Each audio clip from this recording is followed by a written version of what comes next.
اللہ تبارک و تعالی نے قرآن مجید میں ارشاد فرمایا کہ اے محبوب علیہ السلام آپ ان لوگوں سے فرما دیں کہ اگر اللہ سے محبت کرنا چاہتے ہو تو میری پیروی کرو، میری غلامی کرو۔ قل ان کنتم تحبون اللہ فاتبعونی،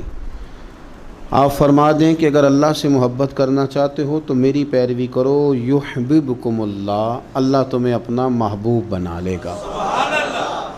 حضور نبی پاک صلی اللہ علیہ وسلم کی غلامی، حضور کی پیروی، نبی پاک کی محبت، سرور کائنات علیہ السلام کے دروازے کی گداگری، حضور کے درویزہ گر بن جانے سے، ثنا خاں بن جانے سے، نعت خاں بن جانے سے، نبی پاک صلی اللہ علیہ وسلم کے دین کے چوکیدار بن جانے سے، حضور کے دین کے طالب علم بن جانے سے، نبی پاک علیہ السلام کی اتباع کا سفر کرنے سے، حضور کی حدیث کا ذوق پیدا